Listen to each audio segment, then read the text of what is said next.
Welcome back. Oh man, my voice just cracked there. Welcome back. This is part two of my birth story. And for those of you that just made it through part one, bless your sweet soul for listening to that hour. It was incredibly emotional. It brought up so much for me. I needed to get up and stretch and enjoy a little mushroom coffee that is sitting next to me. So, if you are a fan of mushroom coffee, Four Sigmatic is my absolute favorite. If you can hear it right now, I've got a little iced coffee, and I'm gonna take a sip, and we are gonna power through part two. Probably some more tears to be shed in this episode because this was really another extremely hard time for me, and I don't feel like we talk about this part of motherhood as much as we should. So I'm going to dive into this, and I just want to say thank you for listening to my story. I know you could be doing a million things right now with your time, and to listen to my journey just really means the world to me because I truly believe that when women can rally around each other in experiences like this, it creates a better place on this planet because guess what, ladies? We are the creators of life. We literally create life in our womb. Whether we're able to have a baby or not, we can bring life to this planet, whether it's a project, a creative idea, a baby, right? Like we literally create life. We are so magnificent. And I have such respect for mothers after this experience. I recently shared a post on my Instagram that said, I had no idea. And it literally was like, I had no idea how hard and rewarding and a portal that motherhood is until I became a mother. The crazy thing is, like I had shared in episode one, I am not a baby person. Like, if someone hands me over a baby, I am not goo goo gaga for them at all. It's never been me. Literally, I think I've babysat twice in my life prior to having my own son, and I just was never the person that wanted to, honestly, at one point we weren't even going to have kids. We had thought we were going to go through this life because I feel like my husband and I have been together many, many times in many different lifetimes, and we weren't going to have kids in this one. We were going to be free birds and travel. And, my husband's a touring musician and, he lots and lots of gigs, lots of festivals. And that was always our thing. And I always had my business and I always said my business is my baby. And then something hit during the pandemic. Um, that I will never forget it. I was in at my OB appointment and she had said, due to my previous uterus surgery, which I shared in an earlier episode, that, you might not be able to have kids. And in a way, I was okay with that. Like, okay, well, I guess it was just like, oh, well, I didn't really want them, so we're not going to have them. But something switched. I went in for an appointment and I started to feel just this energy shift in my body. And again, this was during the pandemic. And she had said to me, it's really now or never. And it was almost like that word never was such a trigger for me that was like, I don't want this to be taken away from me. I at least want to try. And we had both decided, like, maybe we do want this. Maybe we've just been kind of skirting around the idea of it. And wouldn't it be amazing? And we started to play with this idea of wouldn't it be great if we, had a child that we could bring to music festivals and travel with us and experience the world and see the lens through their eyes and all of that. And wouldn't it be amazing if we became parents? And wouldn't it be amazing? And we just started to play in this like quantum field of wouldn't it be incredible? And we didn't attach too much to it. But then we just said, all right, well, let's just sort of,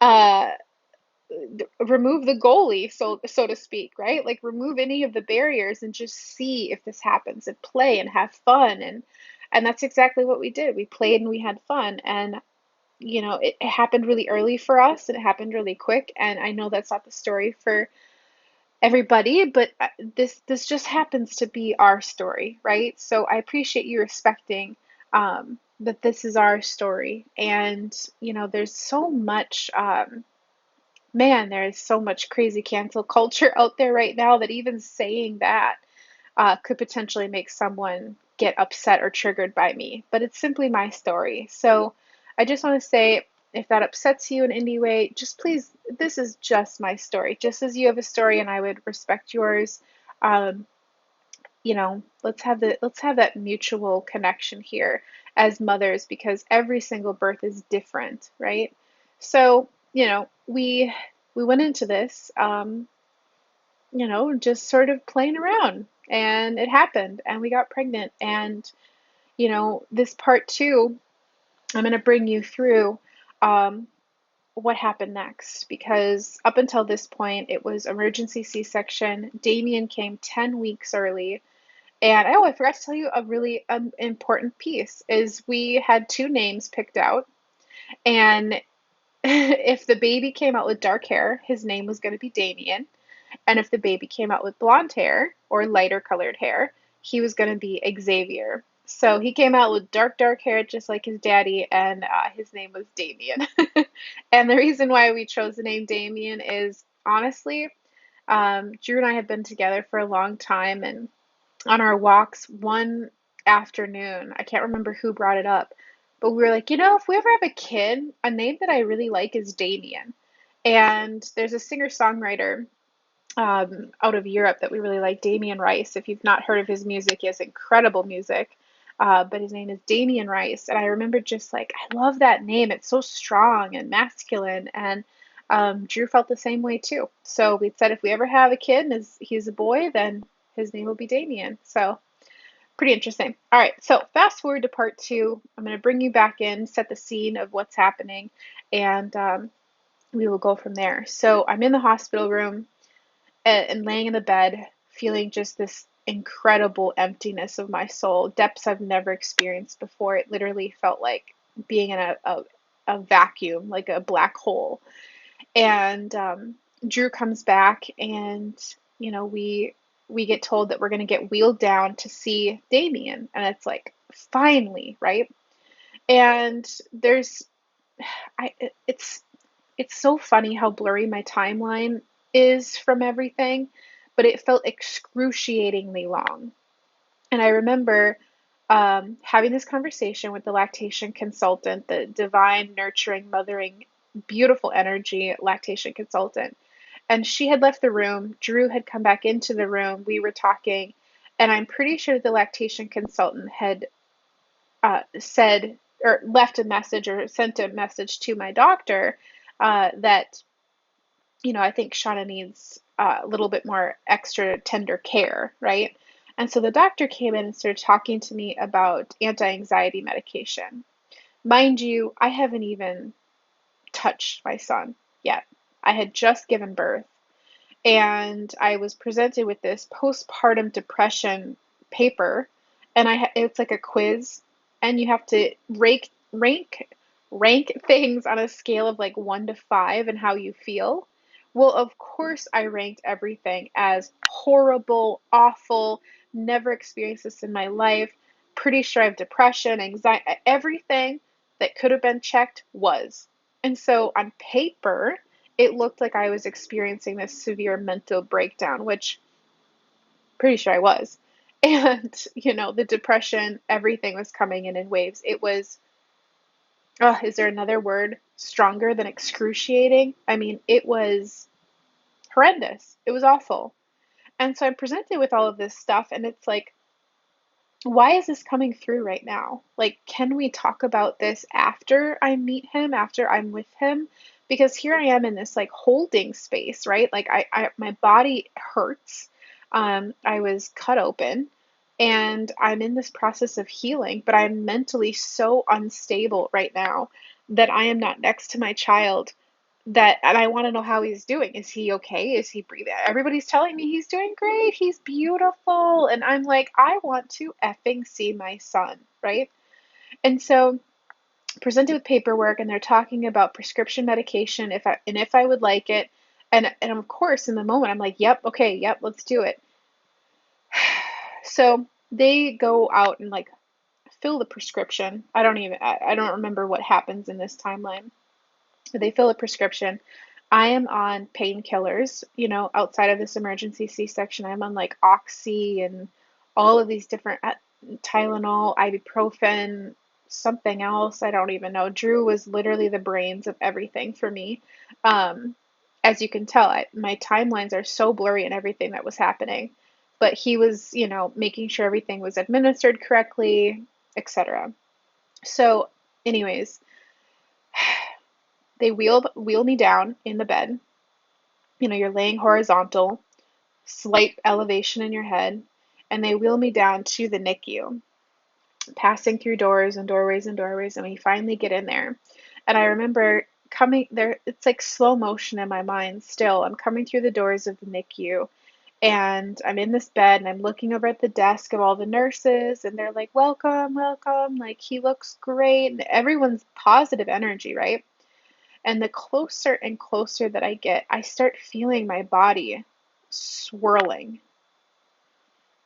And this has to be what mothers feel the moment that their baby is in their arms, is this swirling energy. It's like my cells are just vibrating and just whirling around. And like, it was so intense.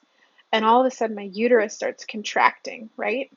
And my breasts are tingling, and I'm pretty sure I'm like leaking, and like all this stuff is happening. I'm having this very body response, this primal, like mama bear energy starts coming out, and I'm like, oh my gosh. And it was wild. It was so, oh, the things that are happening on an energetic realm in pregnancy and postpartum are just beyond. We have no capacity to understand or see what is truly happening in these moments when we bring a soul into this planet. And I've heard so many mothers talk about the high of afterbirth, of having their baby and being on this tremendous high. And it was like I experienced the complete opposite. I was in like hell. I was nowhere near even a blade of grass high. I was so far underground, it felt awful. And being really angry that I was in that place, but not knowing why. But as soon as we started to get footsteps closer to him, my body started reacting and uterus contracting and everything. And we pulled up to his isolette. And so his isolette is kind of like a bubble, right? Like a big plastic bubble. And on both sides, there's these little doors that will open. And the nurse had said to me, you can, we had to sanitize my hands and everything like that, and said you can reach in, and with preemies, you don't want to stroke their skin, you just want to apply light pressure because they're just so fragile and they're so tiny and little. And he was 2 pounds and 10 ounces. And looking at him in this isolette, this tiny little body, and he's got the heat lamps on him, and it's sort of like a scene outside of the scene of like a sci-fi movie, right? So if you've ever seen like The Matrix or any movie where they show a body in a pool of water in like a artificial womb, that's exactly what I was feeling in this moment. Is like, it's so sci-fi. And how grateful I am to live in a time where you can have a baby 10 weeks early and they can exist outside of your womb. And it's like I'm looking at him in this artificial womb, right? And the lights are on him, and he's hooked up to all these machines. He's got his CPAP for oxygen. I see his lungs expanding. I see the colostrum that's like around, like kind of around his mouth, and like kind of crackle looking or peely looking. Um, just all these tubes and monitors and sensors, and everything is dinging and popping and whizzing, and it's just like there's so much happening. And yet in his perfect little cocoon of this artificial womb, it's so warm inside. And so they open the plastic door. I'm in the bed, so I'm not standing up or sitting down or anything. I'm just like horizontal, reaching in, and I touch his toe. That's it. I just apply light pressure to his toe.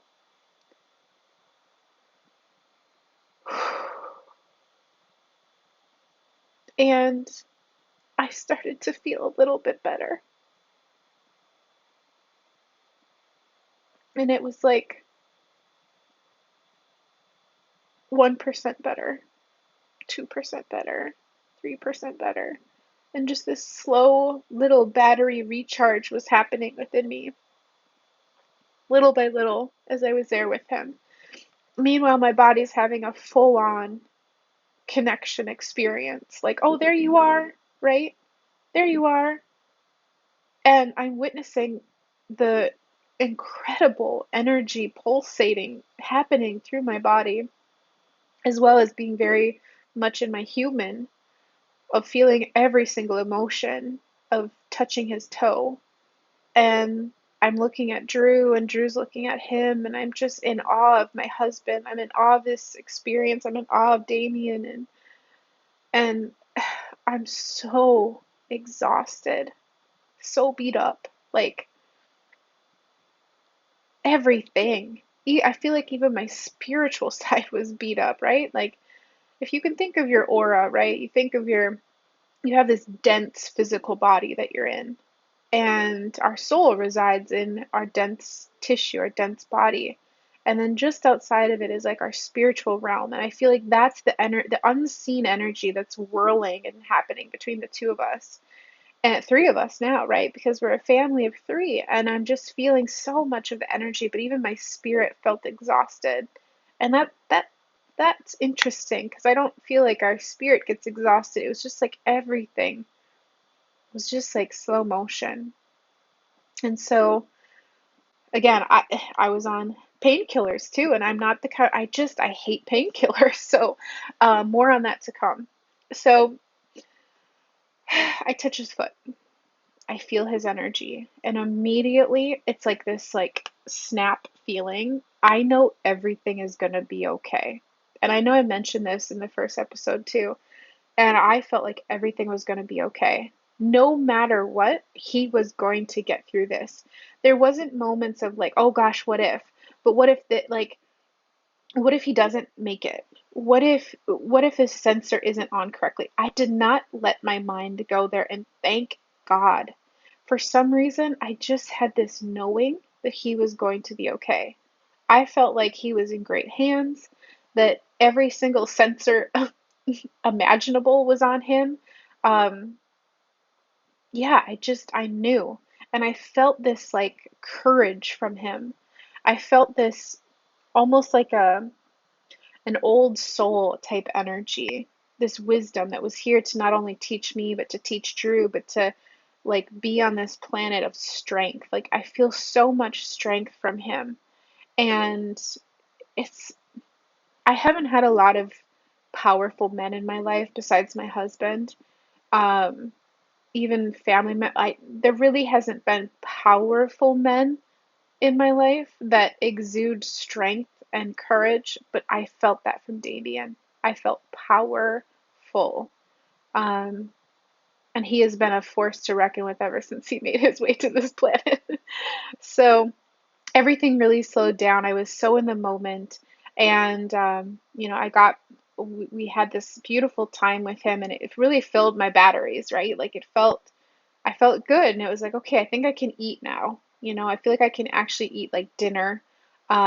So we spent this time with him. Drew read him a book, and I can't stay down in the NICU forever because it's this small, tiny little area. Like these, where we were was like right in the middle of the NICU. So you just have these cloth curtains that come back and forth to separate you from other parents that are in there with their babies, or not even parents, it could be like a single parent, like, you know what I mean? So, there's like a cloth curtain that is separating everything. It's very open, it's very vulnerable. You're right in the middle of the room. And so not not cozy. I will say it was not cozy. And in the weeks to come, we did get a room that felt a little bit more private, but we still shared it with a neighbor. So I'll talk more about that soon. But anyways, so I have this moment with him, and we get to connect for a little bit, and it felt really good. And I wasn't able to hold him at that point. He was too fragile yet, but they kept saying like if he keeps, he's going to keep eating, he's going to keep getting stronger, and then we'll be able to eventually get him out. of the isolette and into your hands, but we need him to get a little bit more strength. And so I needed to take my personal pressure of wanting to hold him and to say, okay, he needs to gain his strength. This is good for him. He's in great hands. I'm okay. And the one thing that they did give us, which this has been such a blessing for parents that went through COVID and the NICU, that they started to stream live video from iPads. So they had an iPad that was hovered over his isolette so we could watch him 24/7. We couldn't listen to the volume because of HIPAA reasons, but we could stream him live from my cell phone, from my laptop. So that was really nice. When we got back up to our room and we ordered dinner, I sat in bed, Drew sat in the little pull-up couch next to me. We watched him on the ice, or we watched him on our laptop, and we were able to order dinner, and that felt really good because up until that point, I wasn't able to actually see him. He was just the baby that got wheeled off the second that I had my emergency C-section. So the recovery portion takes place here. You have to get to the end of the bed and start to stand and make your way to the bathroom and back. And it took a couple days to really, get going. I think it was like 3 days, 2 or 3 days, something like that, where I was actually able to move again. And during this time, when I could sit in, I went from the bed to the wheelchair. And I think I was a couple times in the wheelchair. And then I was eventually able to walk to the NICU. So that's how the recovery portion took place. And then I was discharged from the hospital, and we then had a room at the NICU. And I want to paint the picture of the room so you know exactly what this experience was like. You walk into a space that you share with another, either parent or mother, right? And again, there's a curtain that divides your two rooms, but yet you have a room. We luckily had a window room because I'm pretty sure they knew we were going to be there for a very long time. And uh, during our duration of being in the NICU, we had 5 different families that were in the room next to us. So we were there for a total of 63 days. Every day was very hard, very, very hard. There were so many ups and downs with getting Damien up to speed so that he could get home. But the thing is with the NICU is whenever you're admitted to it, especially if you deliver early, you will most likely go up until your expected delivery date. So my expected delivery date was September 20th. Remember, I shared earlier that I was going to have I was going to have a C-section on August 24th. So I was, no matter what, going to have him early, and we were going to spend time in the NICU, but it was not planned that he was going to come 10 weeks early. That unfortunately was because of preeclampsia. So 63 days in the NICU, we had 5 families in the room next to us. And I think the hardest thing about that is that most of those families were there for like a couple days, somewhere like a couple weeks, maybe like 2 weeks at most. But it was really, really, really difficult to get a new family in each time and to see them turn over in a couple of days, or to pass by and to see their almost full term baby just needing a little help with eating or something like that, right? Now, I don't mean to be like, oh, I wish that was us or blah, blah, blah. I will say, it was just hard because people would come in and go, come in and go, and come in and go. And it just felt like, are we ever going to get out of here? Just this endless, it just felt like forever.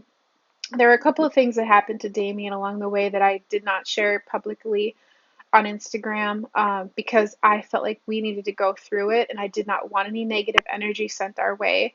But he had a couple medical things that did come up, that he recovered from while he was in there that were pretty scary. A heart murmur. I'm just not going to go into all of the things, but he is in a much, much better state, and doing a lot better. And this was also during the time that we decided that we would not be showing his face on social media. So I'm going to have a whole podcast dedicated to why we made that decision, because I think it's really important, to share it. And not to, yeah, I'll share that in a future episode because I think we're going through a new wave of energy on social media that I would love to highlight and share with you guys. So, okay, I will share that a different day.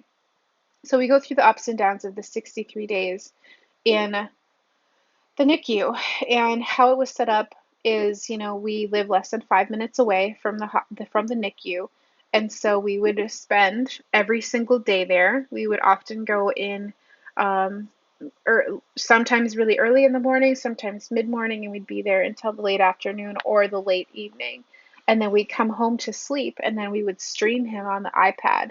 So in our bedroom, we'd have the laptop set up where we could see him 24 hours, or I should say throughout the night. And then what I would do is pump throughout the night. So every 3 hours, I was pumping to get my supply going.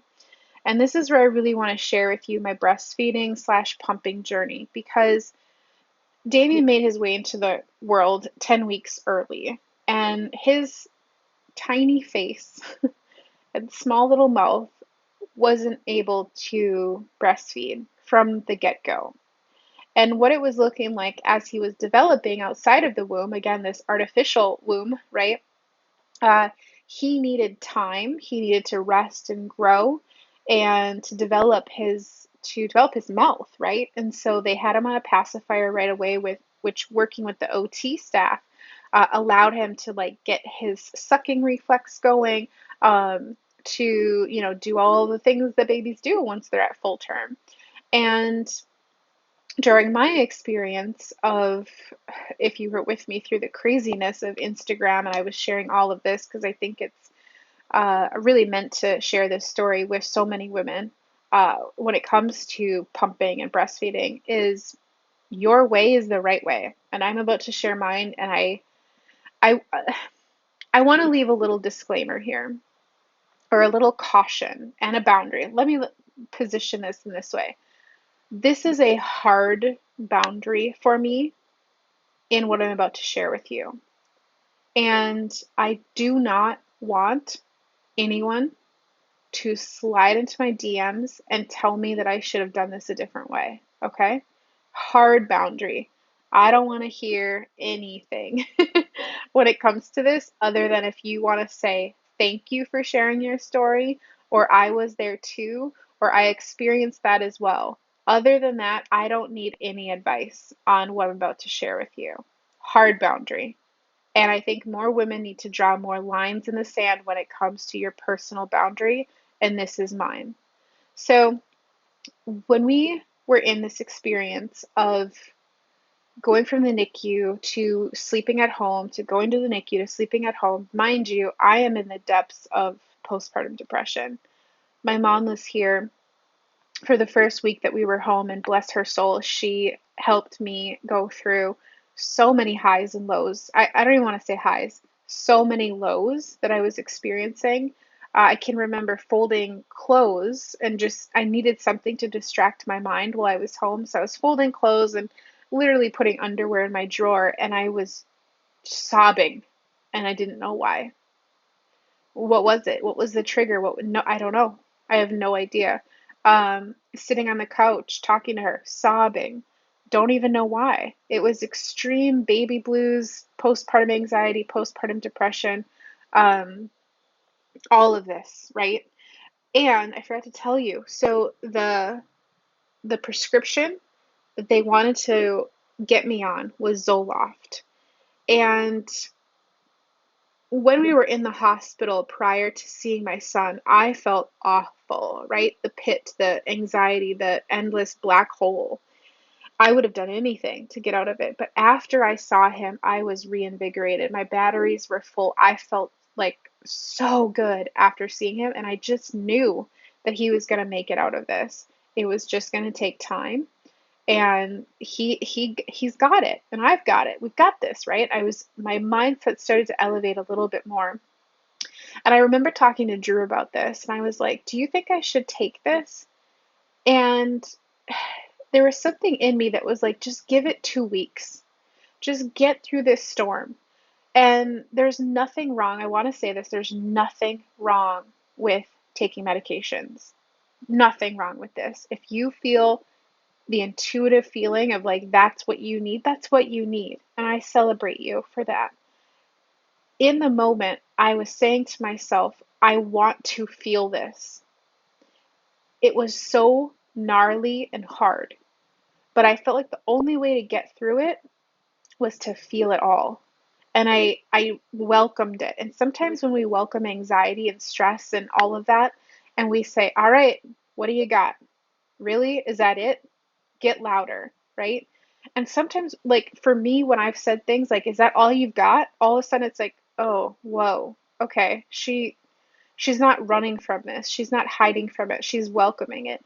And whenever I have welcomed it in, it's almost like it it levels out.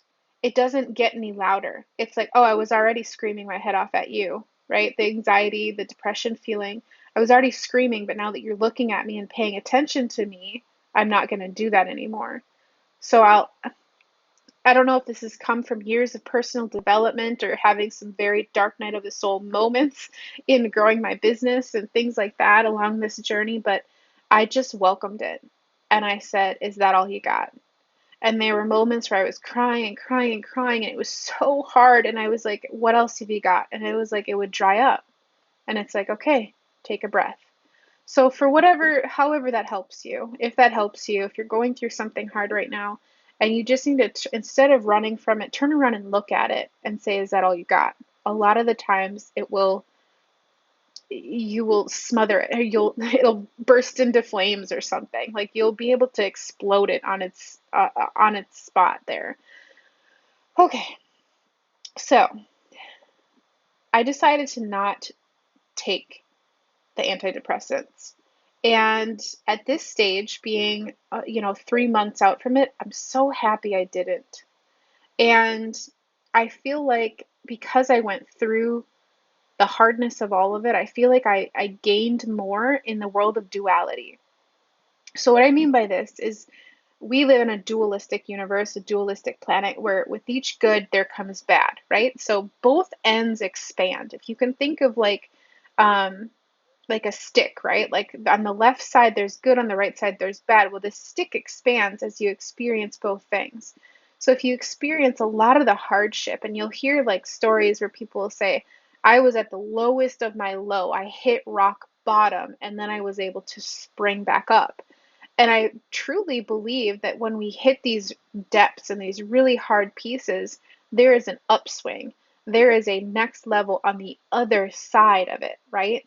And so I feel like I'm experiencing that now, 3 months into the future, going through the horrible depths of depression, anxiety, stress, healing my body, healing my mind, physically not knowing what the hell was going on, being so far away from my son. Um, that I'm able now to experience tremendous waves of love with him at home. So I just had to share that because if you can visualize both ends of the spectrum, when you simmer in the hard piece, there is a peak after the valley. Always, always, always, always. This has been true in my life. And we just get to expand further and further in our emotions as a human being. And it's beautiful. If you can look at it and you can say, the hard emotions are beautiful and the good emotions are beautiful, you win every single time. So, both of these areas were expanding. I decided to not take the Zoloft, and I'm really happy that I did. And, I shared on Instagram recently that I had been taking some CBD, and that really helped me too. I love CBD. I didn't take it through pregnancy, but I have had it before, and that seemed to really help. So, let's talk a little bit about breastfeeding now. As I shared with you, boundary, please do not come at me. Do not talk to me about breastfeeding and how I shoulda, coulda, woulda done this experience because I will delete it right away. I will delete and block as fast as you can say breastfeeding. Okay, so during this time, again, we are back home. We're between the NICU. We're between, going home, going back to the NICU, back and forth, back and forth, back and forth. And I get sent home with a hospital grade pump. It's the one that I had been using through my postpartum time at the hospital. I also have a pump set up in the NICU room with him while we're there. And the nice thing about the NICU is you get unlimited bottles, you get the sterilizing things, you literally get, they hook you up with everything, including meals. You get breakfast, lunch, and dinner. You just call down and it delivers to your room. So the thing is, it's really, the NICU is a great experience. Even though it's incredibly difficult to be there because you feel so far away from your child, even though they're right in front of you, you're very limited in what you can do as far as like touching them and holding them. Everything needs to be facilitated by a nurse, but it does get better over time. Okay, so I'm pumping. And everything's going great in the beginning. Like, I am so excited because I have this bridge between him and myself, and I feel like this milky goddess mama, right? Like, my son can't take a nipple yet, but I can, create breast milk, and it goes, how they administer it to him is through a port into his nose, right? So whenever I create breast milk, they put it in this little tube, and then the tube goes into his nose, down his nose, into his belly. So that's how he eats, and he eats really slow.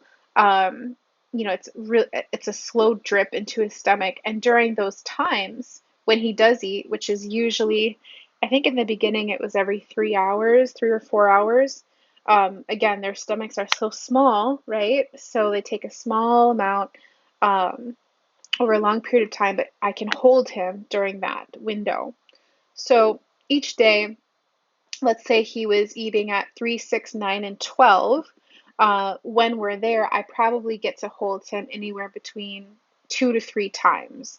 During that time, I can hold him for probably an hour. In the beginning, I think it was less. I think it was like a half hour. No, yeah, half hour, hour. And then he has to go right back into the isolette, right? So to paint the picture for you, small increments of time and doing really well with pumping in the beginning. So I'm doing really well, and I'm like, yes, yes, yes. I'm this bridge between him and I. It feels so great to give him, breast milk because just like I'm sure you've read before, or you've seen before, breast milk is best for baby, and we just want to, give him everything that we can. And I wholeheartedly believe in that. I believe in it for, especially with a premature baby, giving them everything that they need to get a running start into their life is critical, right? So I'm doing everything I can, and we're doing really well in the beginning, and I feel empowered, I'm getting up every 3 hours, sometimes every 2.5, because my boobs hurt so bad. um, you mamas know what I mean by this. Like, it's intense, and no one tells you about pumping and breastfeeding, and it's an experience. It's I would say it's a lot harder than being pregnant, or in my case, giving birth. I found it to be a lot harder, a lot harder. Um, Granted, I didn't have vaginal birth, so I have no idea what that experience is like. I just only know what emergency C-section is like. So I'm pumping and pumping and pumping, right? And it's an around the clock job. And it's it's difficult, but in the moments where I was getting up at, 3 and 6 and, midnight, all this in the middle of the night, I was watching him on the iPad. So at least I had a visualization of him. But here's the thing. They turn the lights out at the NICU at night. So just as, your baby's sleeping at home, you turn the lights off for them. All I could see was the sensor that was on his foot. And it was this red sensor, and it was monitoring his heartbeat or his oxygen, one of the two. And all I could see on this black screen in the middle of the night was this little red dot dancing around the screen. And here I am with my pumping machine trying to get the serotonin drop so that I can produce milk for him, right? And like I said in the beginning, everything was going great. I felt really good. I felt really empowered. I was like, I am doing this. This is everything I've dreamt of, blah, blah, blah. And these moments of anxiety started to come in. And I started to feel every time that I put the pump on or attach them to my nipples, this just shooting anxiety up my back. It was like, whoa, where did that come from? Right. And I'm trying to like connect with Damien through this computer screen and trying to just be comfortable. And, you know, the other thing that I do want to share here is um, I there was part of me that thought maybe I would have done better with this if I would have stayed at the NICU. But here's the thing. I was already running on like no sleep. I was already fully depressed, fully anxious. And you know what it's like to be in a hospital if you've ever stayed overnight. They're constantly in the room. And I thought the only way for me to rest and recover was to be in my bed. So in my mind, it made the most sense for me to sleep at home. Again, 5 minutes away from the NICU, we can be there at any time, and we'd be there all day into the evening. And so I thought, okay, well, maybe I should just be there and this will be better. And even when I would pump there during the day, I started to get these waves of anxiety that were coming up. And it was so bizarre to me. And I thought, but I'm doing so good. And this is the thing that I can do for him. Like, what the hell? Where is this anxiety coming from? So as the days went on, I started to feel more and more of this pressure of like I'm not doing it correctly, this isn't working, I'm feeling anxious, etc. And trying to connect with this machine, right? You're trying to connect with this pump. And you have this essential quote unquote lifeline, this life energy that you're giving your child. And all of a sudden it felt like this tremendous pressure. And within a couple of days, I started to experience clogged ducts, which I know so many mothers experience. And I did everything. I was online researching sunflower lectin, hot and cold compress, a hot bath, hot shower, relaxation, right? Trying to tell a mother whose child is in the NICU that you can only hold for at most 2 to 3 hours a day, um, to just relax. And it was like my physical body, my mindset was there. I could get relaxed in my mind, but my body would not. It's like my body was rejecting any sort of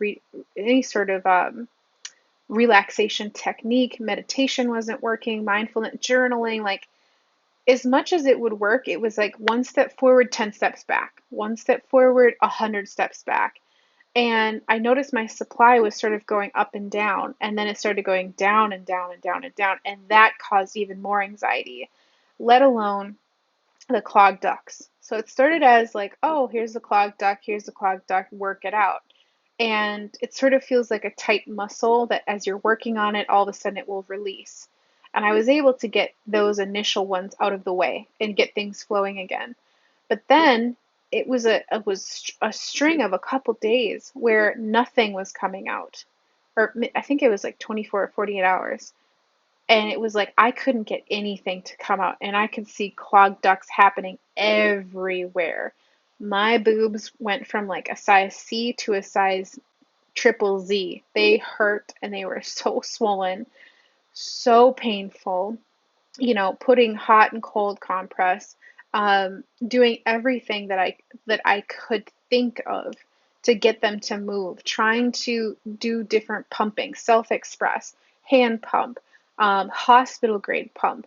I had a Medela pump here, trying to do that to the point of like they were so painful. Like I kept thinking it's just the milk has got to be at the end of my nipple, but nothing's coming out. Like what the hell is going on? And this would go on for hours. I would spend, oh my gosh, I remember one day it was like 4.5 hours just trying to get my left breast to move. And I would take breaks and I'd come back to it thinking, oh, if I just do this, this is going to work. If I just do that, that's going to work. And the mental turmoil that this was causing on me. Um, I'd every 3 hours would have to try again, try again, try again, try again. And I started to I felt sick. Like, this feeling of like I got hit by a bus. Like all of a sudden one morning I woke up and I was hot and cold and clammy and it was like, oh, I know what this is.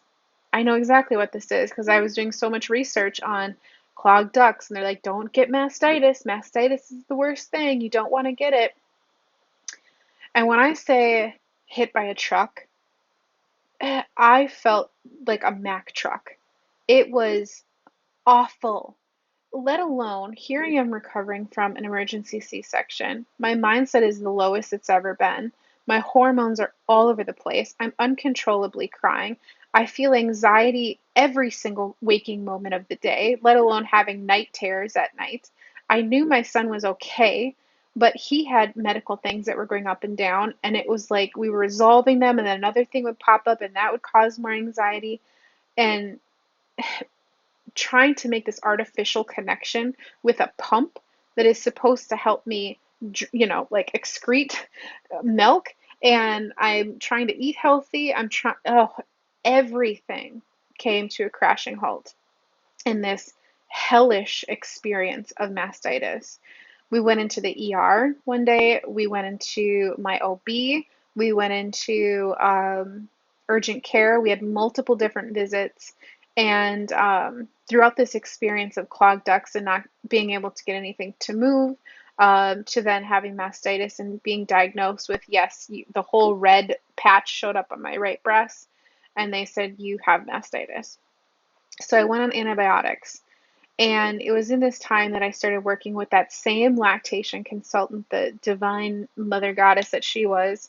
And I just broke down. I talked to her for, I think it was 2.5 hours one day in the Nicu about what are my options here, because this is so physically and mentally exhausting. In the beginning, I had a really great supply. I was able to build up a couple little extra freezer milk bags because I'd wanted to have a freezer stash like you see all over Pinterest and Instagram and whatever. I wanted that so bad for him, and in the beginning I was overabundantly having a lot of milk, so I had this freezer stash. So I talked to her, the lactation consultant, about what the heck do I do? And she looked at me in tears running down my face, and she said, your baby needs you to be healthy and happy and to help you. We need to regulate your nervous system. And I said, well, what does that mean? Like, I want this so bad for him. And she said, but he also needs you. And she says there's a lot of different options out there. And the word formula would have never, ever, ever entered my vocabulary as a new mom. And I held so much resistance to this. And I say this because looking at it now, we are so conditioned as new moms to only use breast is best, right? How many times have you seen that on social media or online, or heard this from older generations, right? Breast is best. Breast milk is best. And yes, I heard it. It was shoved down my throat for my entire, journey into motherhood as well. So I was set up to believe that that was the only option. And any other option would make me a bad mom, would make my baby unwell, or something bad would happen to them, right? And so when my lactation consultant, whom I trust, she had said, we need you mentally sound. We need you to find your happiness, right? Because right now this is a downward spiral, and the the association that I was making with the pump was this negative. Again, I was feeling so much anxiety. I was so stressed. I hadn't slept. I don't think I'd slept an hour in the past, at this point, month and a half. I mean, it was just, I was having extreme night terrors at night. I was waking up in full on panic and sweating, and then throw on a pump to try to pull at you. And it just was really, really, really difficult.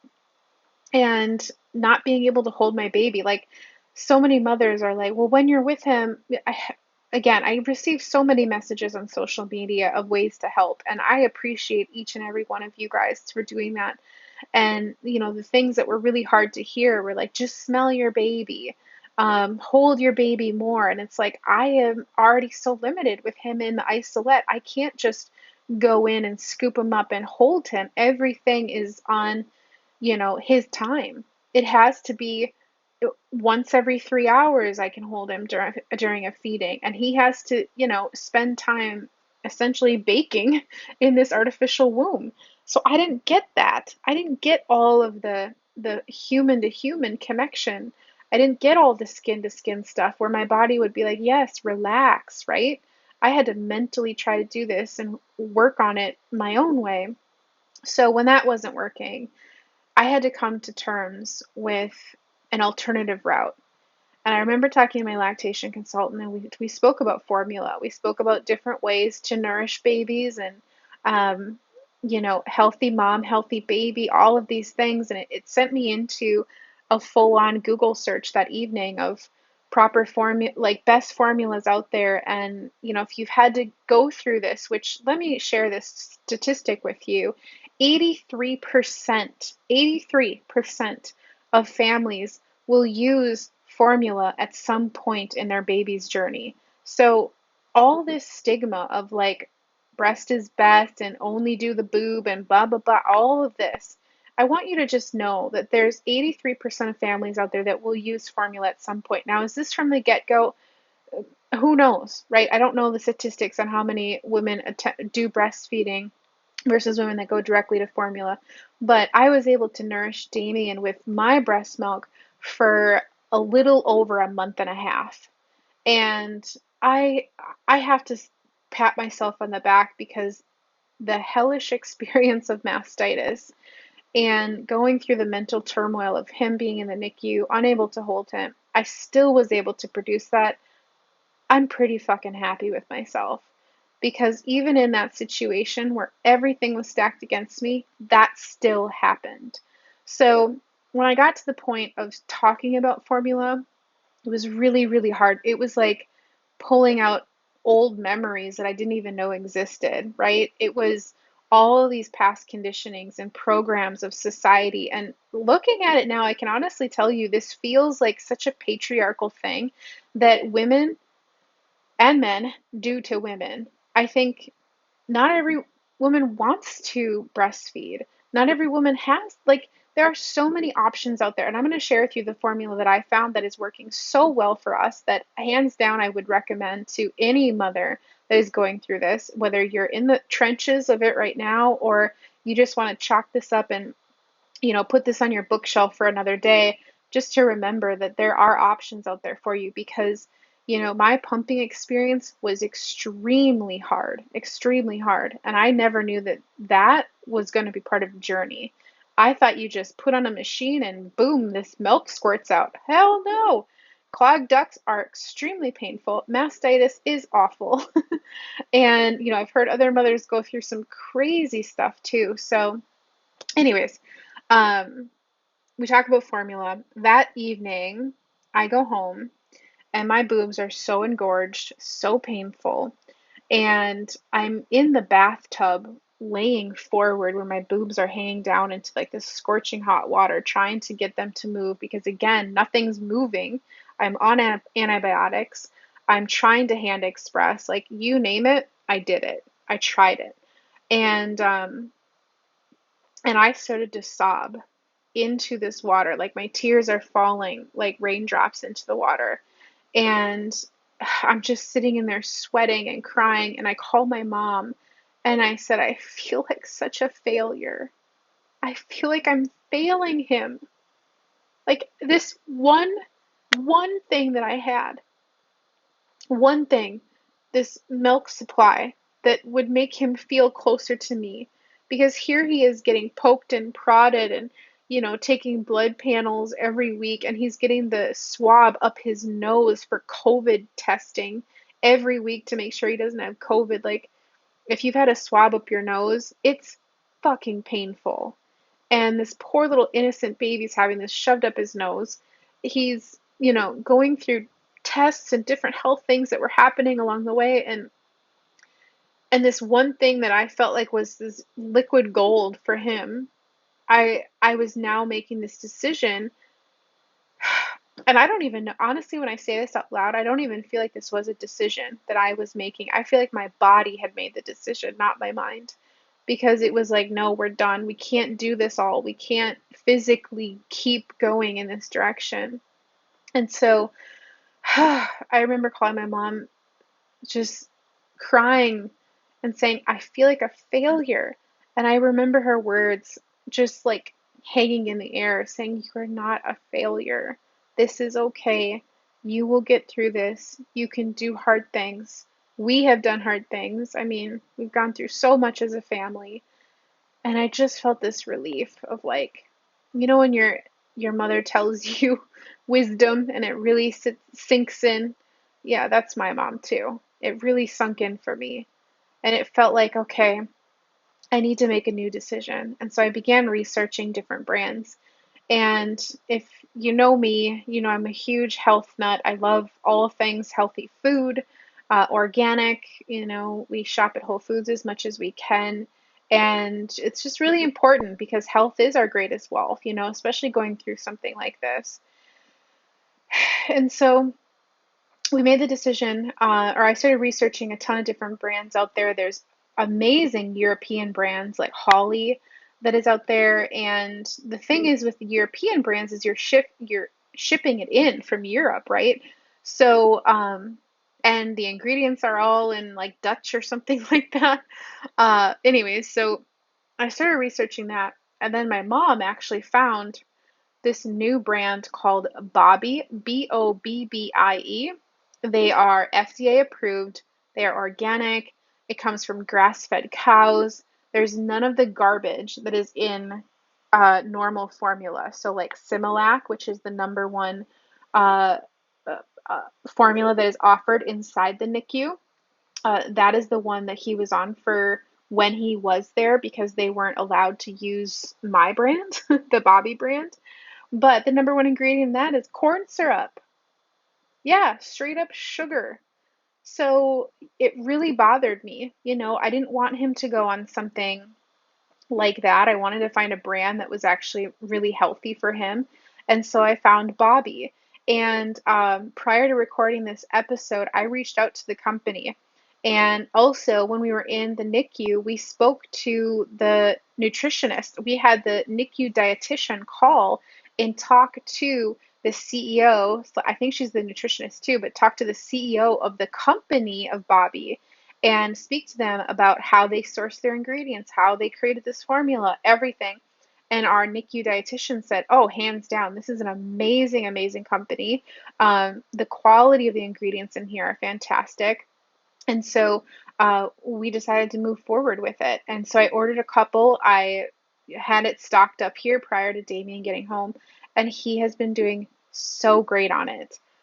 There's no corn syrup, no fillers, no palm oil, no maltodextrin, no gluten, no antibiotics, no pesticides, and it's USDA, like I said, USDA organic, DHA, omegas, pasture raised dairy, fat from coconut oil. It's so easier on their tummy. The thing is with the Similac, he was always having issues with it. And so I reached out to them too and was just saying how much I appreciate this female ran business and to have a product here in the US that is just like the European brands. And if you've, done any research on this before, or if you're looking for an organic formula, in Europe, they have much stricter standards for formula, baby formula. So the crap that we have in here in the US would never fly in Europe, which is why so many parents go over and purchase it in Europe and have it sent over here. So now we finally have a brand, Bobbie, that is a fantastic organic formula for babies that I could feel really good about it. Like I said, in the middle of this hell experience of mastitis and everything, that, I have something that made me feel good to give him. Okay, so I did reach out to the company and we have a discount for you of 15% off. So if you are among the 83% of families that do use formula and you're looking for something that is helpful, they don't do a lot of sales. So this is really a special gift and I'm so excited to share it with you. If you use the code Shauna, capital SEANA and the number 15, so Shauna 15 at checkout, you will get 15% off. At this time, I don't get any kickback on this, so there's no like referral that I'm not getting paid from this or anything. Maybe in the future, but who knows? But anyways, this just gives you 15% off. So you can go ahead and rock that Bobby discount. So, all right, where was I? In the middle of this, I find the formula that works. This is where we take a little bit of a turn. My cat, Sydney, of 14 years, her health starts declining. And it was the saddest thing to experience the soul of my son coming into the world and the health of my cat completely declining in the height of everything. I have mastitis, depression, my son is in the NICU. We're managing life. My husband and I are managing life back and forth from the NICU to home. And our cat is slowly exiting her time here on planet Earth.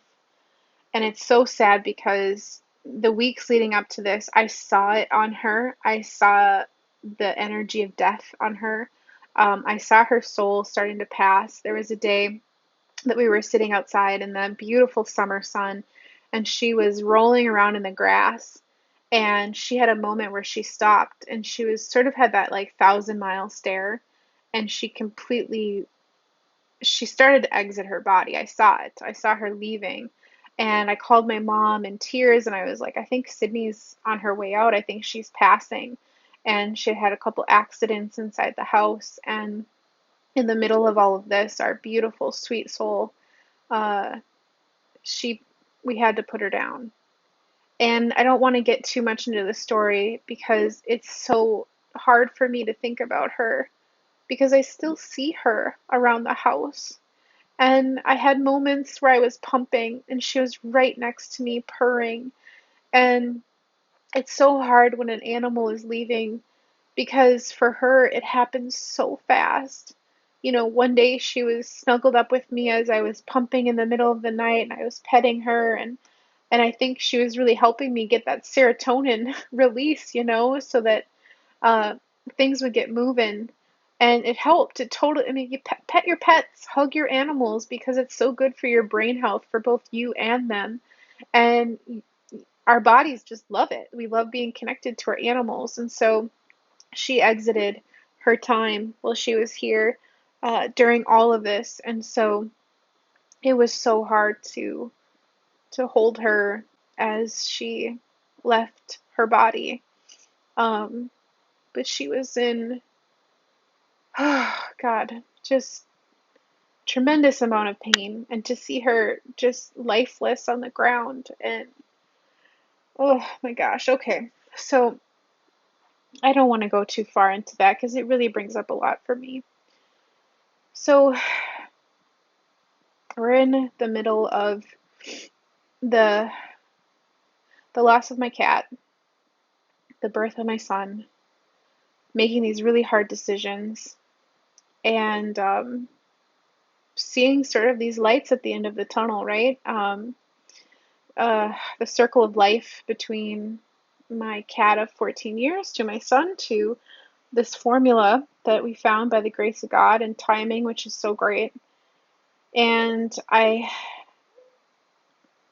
start to get this these messages on social media, and as well intended as so many people are, of, you know, like, keep going, you've got this. And the amount of messages that I got that, oh, you don't want to go to formula, you breast is best, keep up with the breast milk, formula is horrible, all just this backlash of um I never talked about formula. This is the first time that I'm sharing this publicly on the podcast, but I never talked about formula. I shared my pumping journey and going through mastitis, but so many people reached out that said, breast is best, don't get on that formula. It was really discouraging. I think women, we need to do better. We need to do better with each other. We need to rally around each other. We need to not shame when it comes to making decisions for their family, for their body. Oh my God, body is another one. Don't you dare work out after 6 weeks because you'll also get backlash from that. Um, yeah, those are things that I'm just like, whatever. When I get messages about it, it's like, whatever. Because there's so many more positive messages than the negative ones. So, okay. So I felt tremendous guilt. tremendous anxiety, but things it got so much better. And I just really leaned into being a strong mother. And I will share this nugget with you. As soon as I stopped pumping, I found myself again. And I don't know who needs to hear that. That if you're in the middle of this and you're trying to hold it all together and things are really hard and really difficult, I just want you to know that should you ever make a decision like this and you need something that helps, Bobby's an incredible brand, but I found myself again once I stopped. And it was a matter of like 48 hours. I was able to sleep again. I could eat what I wanted. Um, I could take CBD, because I wasn't worried about that getting into my breast milk. But really, the sleep was the biggest thing. I was able to sleep, and I hadn't slept for 2 months at that point, because I was so anxious about him being in the NICU. I was so anxious about pumping everything. So I found myself, it was like a meeting of my soul again that hadn't been there in months.